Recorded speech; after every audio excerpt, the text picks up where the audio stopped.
Hai guys, jumpa lagi di channel 2PA. Kali ini kita akan menyaksikan wawancara Pinkan Mambo di salah satu stasiun televisi. Saksikan ya guys gimana keseruannya. Jangan lupa subscribe, like, komen, dan share ya guys. Terima kasih. Di Singapura kan, ya sebenarnya udah apa sih, kayak udah eh, beberapa bulan gitu. Sebelumnya kan udah perutnya udah gendut gitu, jadi udah kayak look tuh udah susah berbulan-bulan gitu loh. Tapi kita kayak belum menemukan dokternya, belum serak aja gitu. Terus emang dari dulu kayak emang udah pengen bawa ke Singapura, tapi aku nekat aja gitu, kata orang mah ngehalu gitu ya. Jadi aku yaudah akhirnya aku bawa ke Singapura gitu. Kalau boleh tahu nih Kak, sebenarnya ketika Lutfi itu sakit apa sih Kak sebenarnya Kak? Luke itu sakit jantungnya, tapi jantungnya itu lemah, jadi nggak mau pompa gitu. Jadi harusnya kan kalau jantung sehat, aliran darah itu kan mompa seluruh tubuh kan. Jadi harusnya alirannya tuh bukan cuma yang di bawah tuh ke pompa, jadi dia harusnya naik ke atas, ke bawah, ke atas, ke bawah gitu. Tapi ya kalau lu itu nggak mau mompa, sehingga airnya nggak bisa ke atas lagi. Jadi akhirnya kependem di bawah. Jadi akhirnya ngendep di tubuhnya sebanyak 27 liter yang udah ditumpuk-tumpuk karena pompanya nggak mau pompa gitu. Nah itu sakitnya itu sejak kapan Kak sebenarnya Kak? Sakitnya itu sejak udah beberapa bulan yang lalu lah gitu. Penyebabnya apa sih Kak? Mungkin sudah nanya ke dokter apa penyebabnya? Penyebabnya sih masih dianalisa ya, masih dianalisa. Bisa kekurangan vitamin D itu kayak telur, susu, matahari, sayur, semua vitamin D. Terus bisa mudah-mudahan vitamin D sih masalahnya. Jadi tapi bisa juga kalau 1 bulan ini kita kan lagi doping vitamin D-nya banyak, dikasih Singapura tuh vitamin D banyak sekali gitu dalam bentuk vitamin. Nah jika benar itunya bagus berarti vitamin D. Tapi kalau ternyata bukan, bisa kita teliti ke genetik, itu bawaan dari orang tuanya. Ada nggak riwayat genetik jantung. Terus bisa juga karena mesin pembuat energi di dalam tubuh kita tuh ada pembuat energi namanya. Nah itu beda lagi tuh masalahnya. Terus yang keempat kayak kanker kayak gitu-gitu, tapi itu masih Jauh ya Kak? Masih jauh ya. Jadi sementara ini kita atasinnya di vitamin D dulu, Singapura atasinnya. Oke, berarti untuk hasil penyebabnya juga belum keluar ya Kak? Belum tentu. Ini lagi belum baru vitamin D-nya yang diusahain. Oke, kalau boleh tahu nih Kak, Lutfi itu usianya berapa sih Kak? Usianya 8. Kan masih muda banget, jarang banget ya Kak, maksudnya masih muda, masih anak-anak tapi sakit jantung ya kan, itu cukup ini juga ya Kak. Bisa genetik juga kan dari orang tuanya gitu bisa. Nah, gimana Kak, kemarin kan akhirnya memutuskan ke Pinkan untuk berobat ke Singapura. Kita bawa Singapura dah untuk kesembuhan. Artinya bisa dibilang sudah upaya di Indonesia tetap nggak ada hasil atau gimana Kak? Enggak, aku emang dari awal aku emang maunya ke Singapura gitu.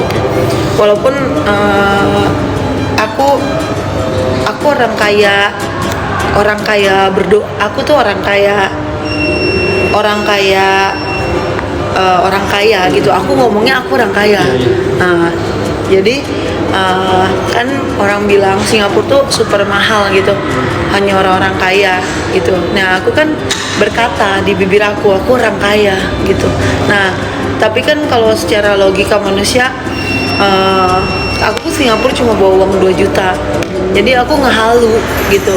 Tapi aku emang udah, dunia aku tuh dunia halu. Udah 12 tahun aku hidup di rumah hasil halu, mobil hasil halu, semua yang aku hidupin halunya aku gitu. Jadi udah terbiasa. Cuma ini memang halu ke Singapura itu memang miliaran kan, karena dan juga kan kita gambling, orang bisa hidup bisa meninggal kan. Iya. Dari halunya kita gitu. Tapi aku tetap ngehalu karena emang manusia yang sering menghalu, dan tapi aku tahu kok aku itu bukan halu, aku tuh sebenarnya tahu bahwa Tuhan aku sanggup bayarinnya.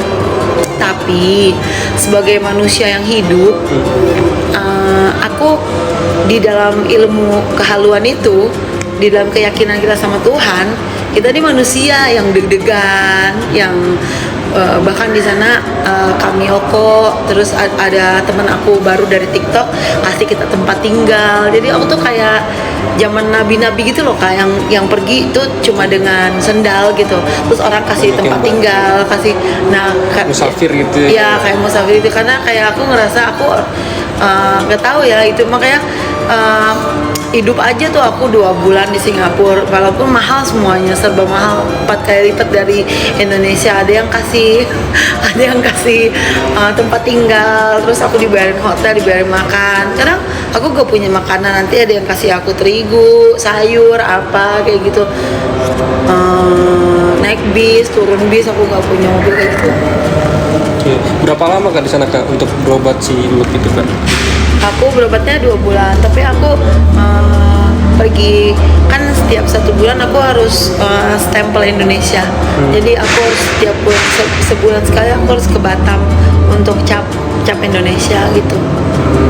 Oke, nah sekarang setelah pengobatan di Singapura, kondisinya sekarang perkembangannya sudah sejauh mana Kak untuk Lut sendiri Kak kesehatannya? Perkembangannya wow banget sih, karena Singapura benar-benar is the best banget. I mean like Singapura tuh bukan Tuhan, kita tahu. Cuma ibaratnya kalau kita tahu yang bagus tuh di sana, ya walaupun mahal kita gas gitu loh, tapi kan keren gitu loh. Tapi bukan berarti tempat lain gak bagus ya. Cuma ini kan tentang kepercayaan seseorang sama suatu dokter gitu ya. Ya kalau buat aku Singapura lah gitu. Oke. Bener nggak sih Kak kemarin sampai dirawat di ICU gitu Kak? Nonton ketawain wartawannya stres mas, sabar ya. Iya kemarin tuh di ICU mas, bener. Jadi gimana ya, jadi tuh Luke tuh dari Indonesia itu emang udah dibilang normal tapi kritis tapi bisa maksudnya bisa napas gitu, karena dia bawa air 27 liter masih di dalam badannya, dan dia sesak napas yang nggak ngalir, ngendep air kot ya kayak gitulah. Terus dia makin hari kok makin kesini dia kayak tidurnya juga harus dengan pertama 1 bantal, 2 bantal, 3 bantal, sampai 4 bantal, sampai terakhir tuh tidur duduk dalam 1 bulan. Nah itu udah makin parah. Nah itu kok jadi gini ya, lu makin parah, aku makin deg-degan gitu kan. Tapi aku cuma ngehalu bawa ke Singapura gitu. Ya udah aku pas di sana udah aku bawa tabung gas 2 kan, dan aku naik kapal laut tuh 30 jam. Nah terus di kapal laut juga dibilanginnya kalau ini meninggal dibuang ke laut gitu, kalau ada tendensi tertentu gitu. Jadi aku tanda tangan, terus aku sempat mundur gitu pas mau naik kapal.